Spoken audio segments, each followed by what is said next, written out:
اس کہانی کو آخر تک ضرور سنیے گا۔ ہمارے ہاں جس لڑکی کی بھی شادی ہونے لگتی، اس سے ایک رات پہلے اس کے بازو پر سرخ رنگ کا دھاگا باندھ دیا جاتا، جس کی وجہ سے وہ پوری رات سوئی رہتی، اور اگلی صبح جب اس کی آنکھ کھلتی تو اس کے پاس ڈھیروں پیسے ہوتے اور پاؤں پر ہلدی لگی ہوتی۔ مجھے یہ سب بہت عجیب لگتا تھا، کیونکہ میں پڑھی لکھی تھی اور یہ راز جاننا چاہتی تھی۔ یوں جب مجھے شادی سے ایک رات پہلے بازو پر وہ دھاگا باندھا تو میں نے چپکے سے اس دھاگے کو توڑ کر پھینک دیا اور نیند کا ناٹک کیا۔ ابھی 5 منٹ بھی نہ ہوئے تھے کہ یہ دیکھ کر میری روح لرز گئی جب شام ڈھل کر رات کی آغوش میں گرتی جا رہی تھی۔ پرسکون سی لاپرواہ سی ہوا چل رہی تھی۔ میں چھت پر بیٹھی پرندوں کو اپنے مسکنوں کی جانب واپس لوٹتے ہوئے دیکھ رہی تھی جب میری والدہ میرے پاس آ کر بیٹھ گئی تھی۔ ایک دم سے مجھے سارا ماحول ہی گھٹن زدہ لگنے لگا تھا۔ میری والدہ بولی، انم اگلے ہفتے تمہارا نکاح ہے، شادی سے ایک رات پہلے تم نے اپنے بازو پر سرخ دھاگا باندھنا ہے اور میں تمہارے منہ سے کوئی واویلا نہ سنوں۔ میری والدہ اٹھ کر چلی گئی تھی۔ میں غصے سے ان کی پشت کو گھونٹتی رہی تھی۔ مجھے اپنی والدہ ایک آنکھ نہ بھاتی تھی اور اس کی وجہ وہ تھی جو میں کسی کو تو کیا بتاتی، خود بتاتے ہوئے بھی ڈر سی جاتی تھی۔ ہمارے خاندان کا رواج تھا کہ جس لڑکی کی بھی شادی ہوتی وہ شادی سے ایک رات پہلے اپنے بازو پر دھاگا باندھ لیتی تھی، پھر صبح اس کے پاس ڈھیروں دولت پڑی ہوتی تھی، لیکن مجھے یہ رواج ہرگز پسند نہیں تھا۔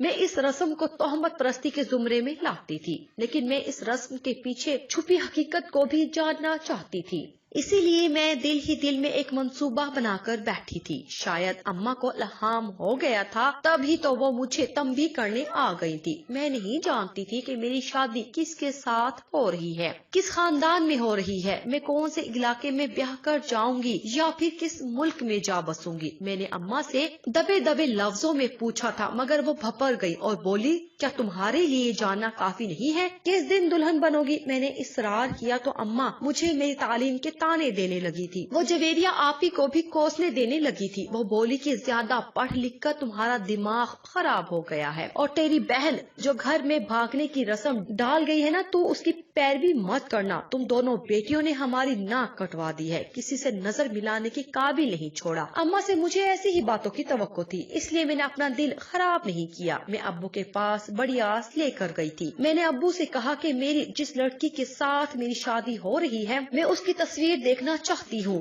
ابو سے اس قسم کے جواب کی مجھے امید نہیں تھی۔ وہ بولے، یہ بے شرمی کی باتیں تمہیں اپنے باپ کے ساتھ کرتے ہوئے ذرا شرم نہیں آئی؟ کیا تم بھی جویریہ جیسے ارادے رکھ کر بیٹھی ہو؟ خاموشی سے تم شادی کی رات سرخ دھاگا اپنے بازو پر باندھ لینا، یہی ریت ہے اور یہی رواج ہے۔ میں خاموش ہو گئی تھی کیونکہ یہ روایت ہم بہنوں کو راس نہیں آئی تھی۔ آج بھی سوچ کر میرا دل دہل جاتا تھا کہ جس رات میری بڑی بہن جویریہ کی شادی تھی وہ بہت خوش تھی۔ اس نے ہاتھ پر دھاگا باندھا ہوا تھا، لیکن نہ جانے آدھی رات کو کیا ہوا تھا، اس کی چیخوں کی آواز سے پورا گھر گونج گیا تھا۔ ہم سب اٹھ کر بیٹھ گئے تھے، لیکن جب ہم بھاگ کر اس کے کمرے میں گئے تو اس کا کمرہ خالی تھا، جبکہ اس کی چارپائی پر سونے کے زیورات اور پیسے پڑے ہوئے تھے۔ تب میری عمر 10 برس تھی۔ میں نے آنکھوں میں خوف بھر کر اماں سے پوچھا کہ اماں جویریہ آپی کدھر گئی ہیں؟ میری اماں بولی کہ وہ گھر چھوڑ کر بھاگ گئی ہے، لیکن نہ جانے کیوں اماں کی بات پر مجھے یقین نہیں آیا تھا۔ میں سہم گئی تھی۔ جب مہمان اپنے گھروں کو واپس چلے گئے تو میں نے ایک بار پھر اماں سے پوچھا کہ اماں جویریہ آپی کدھر ہے؟ اماں نے پھر کہا کہ وہ بھاگ گئی ہے، ہمارے منہ پر کالک مل گئی ہے۔ زمانے والے کہتے ہیں کہ میں نے اس کی اچھی تربیت نہیں کی، اسی لیے میری ناک کٹوا کر بھاگ گئی ہے۔ لیکن مجھے اپنی بہن کا پتا تھا، اس کی نہ تو کسی کے ساتھ دوستی تھی اور نہ ہی وہ کسی کے ساتھ پیار کرتی تھی، تو پھر وہ کس کے ساتھ بھاگ سکتی تھی؟ میں نے اماں سے کہا، اگر جویریہ آپی نے بھاگنا ہی تھا تو شور کیوں مچایا؟ ہو سکتا ہے انہیں اغوا کر لیا گیا ہو۔ امی نے مجھے گھور کر دیکھا تھا اور بولی کہ تو اپنے دماغ پر زیادہ زور مت ڈال، مجھے جویریہ آپی کی بہت یاد آتی تھی۔ میں چھپ چھپ کر ان کے لیے روتی تھی، مگر وہ تو ایسی بے وفا تھی کہ انہوں نے ہمیں کبھی پلٹ کر بلا گوارا ہی نہیں کیا تھا۔ میرے دل سے میری بہن کا غم نہیں جاتا تھا۔ میں نے سوچ رکھا تھا کہ میں اپنی بہن کو ڈھونڈ کر ہی رہوں گی، کہاں سے ڈھونڈوں گی اور کیسے ڈھونڈوں گی اس بات کی مجھے کچھ خبر نہیں تھی۔ میں نے اپنے کمرے میں جا کر ارسلان کے نام ایک خط لکھا تھا۔ میں نے اس کو اپنی شادی کے متعلق آگاہ کیا تھا۔ ارسلان 2 ماہ قبل ہی ہمارے محلے میں شفٹ ہوا تھا۔ وہ ایک پولیس آفیسر تھا۔ جب مجھے پتا چلا کہ وہ پولیس آفیسر ہے تو میں ایک دن اماں سے چھپ کر اس کے گھر گئی تھی۔ میں نے اسے مدد مانگی تھی کہ وہ مجھے میری گمشدہ بہن سے ملوا دے۔ اس نے حامی بھر لی تھی۔ ارسلان ایک نہایت ہی نرم دل اور خوش گفتار انسان تھا۔ مجھے اس سے محبت ہو گئی تھی۔ اس نے اپنی بھی محبت کا اظہار کر دیا تھا تو میں نے بھی مثبت جواب دے دیا تھا۔ وہ 2 مہینوں سے جویریہ آپی کی تلاش میں سرگرداں تھا مگر ان کا کوئی سراغ ہی نہیں مل رہا تھا۔ میں ارسلان کو خط لکھ کر بے فکر ہو گئی تھی۔ مجھے امید تھی کہ باقی کا معاملہ وہ سنبھال لے گا مگر اس کے جوابی خط نے میرے حوصلے پست کر دیے تھے۔ اس نے لکھا تھا کہ تم اپنے والدین کا کہا مانو، ان کے فیصلے کے آگے سر جھکا دو۔ میں اس خط کو بڑی بے یقینی سے دیکھتی جاتی تھی اور روتی جاتی تھی۔ اب میرے پاس کوئی حل ہی نہیں بچا تھا، اس لیے میں نے شادی کی تیاریاں شروع کر دی تھی۔ میں نے اپنے لیے کچھ جوڑے بنوائے تھے۔ میں بازار سے خریداری کرنے گئی تو ایک فقیرنی نے آ کر میرا پلو تھام لیا۔ اس نے میرے آگے ہاتھ پھیلا دیے تھے۔ میں نے اس کو اپنا صدقہ دیا تو اس نے اپنے ہاتھ ایک دم سے پیچھے کر لیے تھے۔ پھر وہ بولی، شادی کی رات اپنے بازو پر سرخ دھاگا ہرگز مت باندھنا، نہیں تو تباہ و برباد ہو جاؤ گی، کشور کی طرح۔ اتنا کہہ کر وہ فقیرنی بھیڑ کو چیرتی ہوئی آگے بڑھ گئی تھی۔ میں شدید گھبرا گئی تھی، اس لیے سب کچھ چھوڑ چھاڑ کر واپس گھر آ گئی تھی۔ سارا دن میں اس فقیرنی کی باتوں کو اپنے ذہن سے جھٹکتی رہی تھی مگر جب رات ہوئی اور میں سونے کے لیے لیٹ گئی تو مجھے وہ فقیرنی پھر سے یاد آ گئی تھی۔ میرا رواں رواں ایک دم سے کام گیا تھا۔ اس فقیرنی میں کچھ ایسا ضرور تھا جس نے مجھے چونکا دیا تھا۔ کیا تھا یہ میں یاد نہ کر پائی تھی لیکن اس کے الفاظ ابھی تک میرے دماغ میں گونج رہے تھے۔ وہ کون تھی اور کشور کو کیسے جانتی تھی؟ کشور میری تایا کی بیٹی تھی۔ اس کی شادی 4 ماہ قبل ہی ہوئی تھی لیکن وہ ابھی تک ایک بار بھی گھر کسی کو ملنے نہیں آئی تھی۔ میری باقی کزنز کی طرح ہمارے خاندان میں اور بھی بہت سی لڑکیوں کی شادی ہوئی تھی۔ ہر لڑکی رات میں وہ دھاگا باندھتی اور صبح رخصت ہو کر چلی جاتی لیکن پھر ان کا کوئی اتا پتہ ہی نہیں ملتا۔ وہ کہاں جاتی، کہاں رہ رہی ہوتی، کسی کو کچھ خبر ہی نہ ہوتی۔ میں اماں سے پوچھتی تو وہ کہہ دیتی کہ سب اس دھاگے کی کرامت سے ہوا ہے۔ میں نے ٹھان لیا تھا کہ میں اس دھاگے کی کرامت دیکھ کر ہی رہوں گی مگر اب جب مجھ پر وہ وقت آ گیا تو میرے حوصلے پست پڑ گئے تھے۔ ابھی بھی بہت سے سرے مسنگ تھے جو مجھے ہی تلاشتے تھے۔ میں نے خاموش رہنے کا فیصلہ کیا تھا۔ میں خاموشی سے اپنی شادی کی تیاری کرتی جا رہی تھی۔ اماں اور ابا دونوں ہی میری طرف سے بے فکر ہو گئے تھے۔ اب وہ اپنے کاموں میں لگ گئے تھے۔ ابا ہر روز سبزیاں بیچنے جاتا تھا۔ اماں ابا کے جاتے ہی استری شدہ سوٹ پہن کر لپسٹک لگا کر کوٹھی میں کام کرنے چلی جاتی تھی۔ میں گھر میں بیٹھی بس کوٹتی ہی رہتی تھی۔ میں نے ایک بار پھر سے بازار کا چکر لگایا تاکہ مجھے اس دن والی بھکارن مل جائے مگر وہ مجھے کہیں بھی نہیں ملی تھی۔ میں بڑی دیر بازار میں ہلکان ہوتی رہی، پھر مایوس ہو کر میں نے واپسی کی راہ لی تھی۔ میں گھر واپس آ رہی تھی جب میری نظر ارسلان کے گھر پر پڑی۔ دل میں خیال آیا کہ مجھے آخری بار اسے بات کر لینی چاہیے، آخر مجھے بھی تو معلوم ہو کہ اس نے اچانک مجھ سے نظریں کیوں پھیر لی ہیں۔ میں یہی سوچتی ہوئی ارسلان کے گھر داخل ہو گئی تھی۔ میری خوش قسمتی یہ تھی کہ گھر کا دروازہ کھلا تھا۔ میں دبے قدموں آگے بڑھ رہی تھی، اچانک اماں کی آواز میرے کان میں پڑی تھی۔ میں بوکھلا کر رہ گئی تھی۔ اماں ارسلان سے کہہ رہی تھی کہ صاحب جی گھر کی صفائی ہو گئی ہے، اب برتن دھو دوں؟ وہ بھی کچھ بولا تھا مگر میں الٹے قدموں ہی گھر لوٹ آئی تھی۔ اب مجھے پتہ چل گیا تھا کہ ارسلان مجھ سے پیچھے کیوں ہٹ گیا ہے۔ اس نے ایک کام والی ماسی کی بیٹی سے شادی کر کے کر بھی کیا لینا تھا۔ میرا دل بری طرح ٹوٹ چکا تھا۔ ادھر میری شادی کی تقریبات شروع ہو چکی تھی۔ مائیوں کے بعد مہندی اور پھر میری رخصتی تھی۔ میں خوف سے کانپ رہی تھی۔ پھر مہندی کی رات امی نے مجھے سرخ دھاگا لا کر دے دیا تھا۔ وہ دھاگا انہوں نے میرے بازو پر باندھ دیا تھا۔ امی کے جاتے ہی میں نے امی کا سرخ دھاگا کینچی سے کاٹ کر چھپا دیا تھا اور اپنے پاس پہلے سے موجود دھاگے کو بازو پر باندھ کر لیٹ گئی تھی۔ میں سوتی بن گئی تھی۔ تھوڑی دیر ہی گزری تھی کہ مجھے کھٹ پٹ کی آوازیں آنے لگی تھی۔ کوئی دبے دبے قدموں سے میرے کمرے کی جانب بڑھ رہا تھا۔ میں شدید گھبرا گئی تھی۔ وہ آواز میرے قریب سے قریب تر ہوتی چلی جا رہی تھی۔ پھر اچانک کسی نے میرے منہ پر ہاتھ رکھ دیا تھا۔ سامنے کھڑے شخص کو دیکھ کر میری آنکھیں پھٹی کی پھٹی رہ گئی تھی۔ میرے سامنے ارسلان کھڑا تھا۔ ارسلان نے مجھے خاموش رہنے کا اشارہ کیا تھا، پھر وہ میرے کان میں بولا کہ چپ چاپ میرے ساتھ چلو۔ میری سمجھ میں نہیں آ رہا تھا کہ میں کیا کروں۔ میں نے اپنے دل کی سننے کی ٹھانی۔ میں اٹھ کر ارسلان کے پیچھے چل دی تھی۔ وہ مجھے ہمارے گھر کے پیچھے لے گیا تھا۔ پھر وہ بولا تم میرے ساتھ میرے گھر چلو، میں تمہیں اپنا لوں گا۔ مجھے معلوم تھا کہ وہی میرا میرا نجات دہندہ ہے، وہی مجھے میرے گھر کی باقی لڑکیوں کی طرح غائب ہونے سے بچا سکتا تھا۔ میں نے حامی بھری تو اس نے مجھے دیوار پھلانگنے کا کہا تھا۔ میں اس کے ساتھ دیوار پھلانگ کر اپنے گھر کی 4 دیواری عبور کر چکی تھی۔ ارسلان نے میرا ساتھ کسی مہربان دوست کی طرح دیا تھا۔ اس نے میرے لیے کھانا بنایا، مجھے کھانا کھلا کر اس نے مجھے ایک کمرہ دکھا دیا۔ میں اس کمرے میں آرام کرنے کی نیت سے لیٹ گئی تھی۔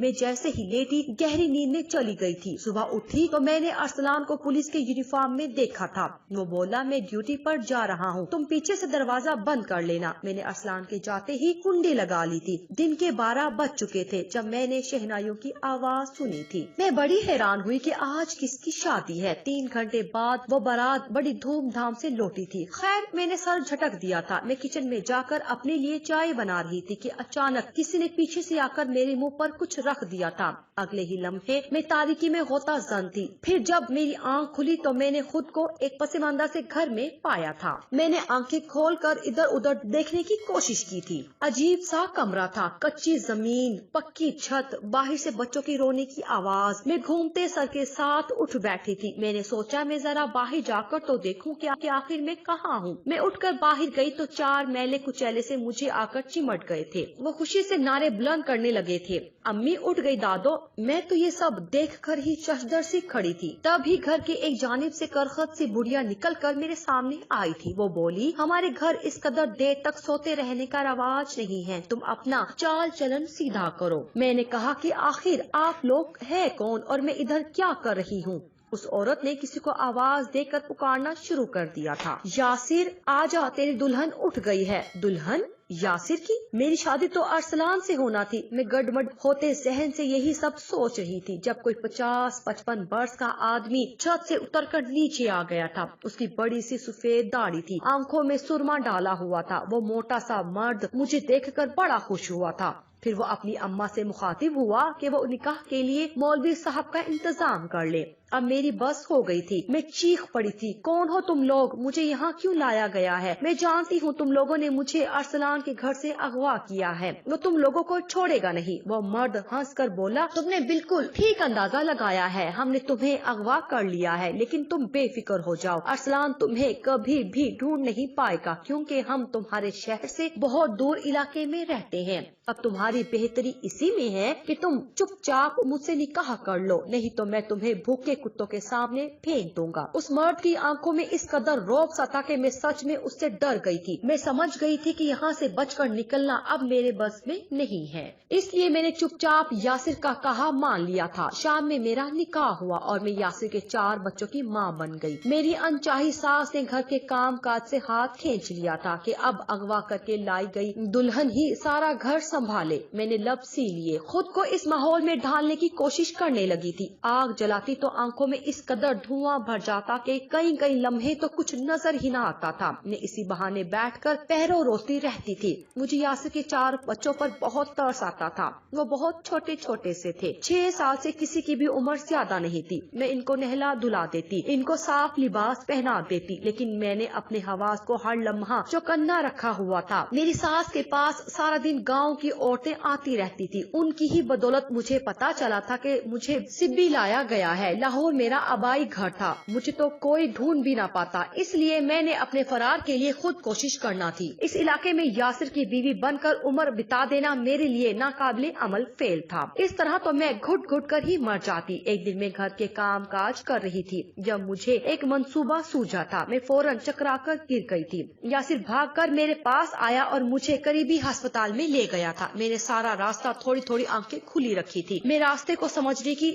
جی توڑ کوشش کر رہی تھی، لیکن مجھے کچھ سمجھ نہیں آ رہا تھا، اس لیے میں نے بے ہوش ہونے کا ناٹک 2-3 بار کیا تھا۔ پھر میں اپنی ساس کو کہتی کہ آپ کیوں باہر سے سبزی لینے جاتی ہیں، اب آپ کے آرام کے دن ہے، مجھ پر ساری ذمہ داری ڈال دے، لیکن وہ بھی جہاں دیدہ خاتون تھی، مجھ پر اتنی جلدی اعتبار کیسے کر سکتی تھی۔ پھر میں نے ان کے پوتے پوتیوں کو اپنا لیا، ساس کی خوب خدمت کرتی، یاسر کی جی حضوری کرتی، گھر کو میں نے مکمل طور پر سنبھال لیا تھا۔ تب کہیں جا کر انہیں مجھ پر یقین ہوا تھا۔ میری ساس نے مجھے سبزی لانے کی اجازت دے دی تھی۔ میں ہر روز راستے میں ٹھہر کر کسی نہ کسی عورت سے پوچھتی رہتی تھی کہ سبی کا بس اسٹیشن کدھر ہے، یہاں سے بس اسٹیشن پر کیسے جایا جاتا ہے۔ یہ سب معلومات اکٹھی کرتے کرتے بھی 5 مہینے لگ گئے تھے۔ آخر میری آزادی کا دن بھی آ ہی گیا تھا۔ میں نے معمول کے مطابق گھر کے کام نپٹائے اور ساس کو کھانا بنا کر دیا۔ ساس کے کھانے میں نے نیند کی دوا شامل کر رکھی تھی، اس لیے کھانا کھاتے ہی وہ سو گئی تھی۔ بچے سکول گئے تھے اور یاسر اپنے کام پر۔ میں نے گھر سے کچھ پیسے اٹھائے اور فرار کی راہ لی۔ مجھے ساری معلومات حاصل ہو چکی تھی، اس لیے مجھے خود پر بڑا اعتماد تھا، مگر یہ کم بخت ڈر میرا پیچھا نہیں چھوڑ رہا تھا۔ ڈرتے ڈرتے میں بس میں بیٹھی تھی اور سوتے پڑھتے پڑھتے ہی سارا راستہ کٹا تھا۔ جب میں لاہور کے بس اڈے پر اتری تو میری آنکھوں میں خوشی کے آنسو آ گئے تھے۔ اب میں کہاں جاتی، یہ فیصلہ کٹھن تھا، مگر میں اپنی ایک سہیلی کے گھر کی طرف روانہ ہو گئی۔ وہ مجھے دیکھ کر ششدر رہ گئی تھی۔ وہ بولی، تم کہاں سے آ گئی ہو؟ تمہاری شادی تو سبی میں ہوئی تھی۔ میں نے اسے کہا کہ تمہیں کیسے معلوم ہے؟ تو وہ بولی کہ میں خود تمہاری بارات والے دن تمہارے گھر گئی تھی۔ تمہاری بارات بڑی دھوم دھام سے واپس گئی تھی۔ اب میں چونک گئی تھی۔ میں نے سارا ماجرا اپنی سہیلی کو سنا ڈالا تھا۔ میں نے اسے بتایا کہ میں تو گھر سے بھاگ گئی تھی۔ میں نے اسے کہا کہ میں تو ارسلان کے گھر تھی، نہ جانے مجھے کون اغوا کر کے سبی لے گیا تھا۔ میری سہیلی بولی کہ ہم اس رات سے پردہ اٹھا کر ہی رہیں گے، اس لیے اس نے مجھے چند روز اپنے گھر میں ہی چھپا کر رکھا تھا۔ وہ بہانے سے میری امی کے گھر جا کر میرے متعلق معلومات حاصل کرتی رہی تھی۔ امی نے اسے کوئی خاطر خواہ جواب نہیں دیا تھا۔ شاید امی کا میرے سسرال والوں کے ساتھ کوئی رابطہ ہی نہیں تھا۔ میں نے اپنی سہیلی کے ساتھ مشورہ کر کے ارسلان کے ساتھ ملنے کا ارادہ بنایا تھا، اس لیے میں نے مغرب کے بعد کا وقت منتخب کیا تھا، کیونکہ میں نہیں چاہتی تھی کہ کوئی مجھے راستے میں دیکھ لے۔ اس لیے میں سب سے چھپتی چھپاتی ارسلان کے گھر پہنچ گئی تھی۔ ارسلان کے گھر کا دروازہ ہمیشہ کھلا ہی ملتا تھا۔ میں بے دھڑک اس کے گھر میں داخل ہو گئی تھی۔ مجھے ارسلان کے بولنے کی آواز آ رہی تھی۔ وہ تیز تیز بول رہا تھا، شاید کسی کے ساتھ فون پر جھگڑ رہا تھا۔ وہ بولا، اگر لڑکی گھر سے بھاگ گئی ہے تو اس میں اس کا کوئی قصور نہیں ہے، نہ ہی وہ رقم واپس کرے گا۔ میں ایک دم سے چونک گئی تھی۔ میں الٹے قدموں ہی گھر واپس چلی گئی تھی۔ میں نے اپنی سہیلی کو سارا ماجرا سنایا تو وہ بھی کافی پریشان ہو گئی تھی۔ اب ہمیں سمجھ نہیں آ رہا تھا کہ کیا کیا جائے اور کس سے مدد مانگی جائے، اس لیے میں نے اپنی سہیلی کے مشورے پر عمل کرنے کی ٹھانی تھی۔ ہم دونوں سیدھا تھانے گئی تھی اور ارسلان کے خلاف تھانے میں رپورٹ درج کروا دی۔ پولیس نے اسے چند دن میں ہی گرفتار کر لیا تھا۔ میں اس سے ملنے گئی تو وہ ششدر سا رہ گیا تھا۔ وہ بولا، تمہیں ہماری پلاننگ کیسے پتا چل گئی؟ تمہیں کیسے معلوم ہوا کہ تمہارے اغوا میں میرا ہاتھ بھی ہے؟ مجھے ارسلان کی بات سن کر کرنٹ لگا تھا، لیکن میں مسکرا کر بولی، ہر مجرم اپنے پیچھے کوئی نہ کوئی نشانی ضرور چھوڑ جاتا ہے، تم نے بھی ڈھیروں نشانیاں چھوڑی تھی۔ مجھے یہ بتاؤ، آخر تم نے یہ سب کیوں کیا؟ ارسلان بولا، میں کوئی پولیس والا نہیں تھا، میں تمہارے والدین کے گروہ کا ایک کارندہ ہوں۔ تمہاری فیملی میں یہ رواج تھا کہ تم لڑکیوں کو فروخت کر دیا جاتا تھا، اس لیے سرخ دھاگے کا ڈرامہ رچایا جاتا تھا۔ اس دھاگے پر نشہ آور سپرے چھڑکی جاتی تھی جس سے لڑکی بے ہوش ہو جاتی، اور وہ لوگ جن کو لڑکی بیچ دی جاتی تھی وہ اسے اٹھا کر لے جاتے اور اس کی جگہ ڈھیروں نقدی اور زیورات رکھ جاتے تھے۔ پھر صبح خالی بارات دھوم دھام سے لے جائی جاتی تھی، کیونکہ لڑکی تو پہلے ہی ٹھکانے پر پہنچا دی جاتی تھی۔ اب تمہاری بڑی بہن جویریہ نے اس رات چالاکی کی تھی، اس نے وہ دھاگا ہاتھ سے اتار دیا تھا، اس لیے وہ ہوش نہیں تھی۔ جب اس کے خریدار آئی تو وہ ڈر گئی تھی، اس لیے چیخنے چلانے لگی تھی۔ وہ بوکھلا گئے اور اسے اٹھا کر لے گئے تھے۔ ہر لڑکی جو بیچی جاتی تھی وہ شادی کے لیے ہی بیچی جاتی تھی، لیکن تمہاری بہن بہت ضدی تھی، وہ کسی طور بھی خود سے دگنا مرد کی دلہن نہیں بننا چاہتی تھی، اس لیے انہوں نے اس کو بھکارن بنا دیا۔ اس دن تم نے بازار میں جو فقیرنی دیکھی تھی وہ تمہاری جویریہ آپی ہی تھی۔ ہمیں معلوم تھا کہ ہر لڑکی کو اس دھاگے پر شک ہوتا تھا، اس لیے میں تمہاری ہر کزن کے محلے میں پولیس آفیسر بن کر جاتا رہا۔ وہ مجھ پر یقین کر لیتی تو میں ان کو اپنے گھر میں چھپنے کا مشورہ دیتا تھا، جہاں سے اس کے گھاک اسے اٹھا کر لے جاتے تھے۔ تمہاری ہر کزن اپنے شوہروں کے ساتھ آباد ہیں، لیکن تم دونوں بہنیں ہو ہی بد دماغ۔ اب مجھے سارے کھیل کی سمجھ آ گئی تھی۔ میں نے اپنے والدین سمیت گھر کے ہر فرد کو پولیس کے حوالے کر دیا تھا۔ مجھے اپنی امی سے اس لیے نفرت تھی کیونکہ وہ ابا کے جانے کے بعد عجیب لوگوں سے ملتی تھی۔ مجھے اب سمجھ آیا تھا کہ وہ عجیب لوگ کون تھے، وہ تو ہمارے خریدار تھے۔ خیر، اب میں گلی کوچوں میں جویریہ آپی کو ڈھونڈتی پھر رہی ہوں تاکہ ہم بہنیں ایک خوشگوار زندگی کا آغاز کر سکیں۔ آپ دعا کریں کہ مجھے میری مظلوم بہن مل جائے۔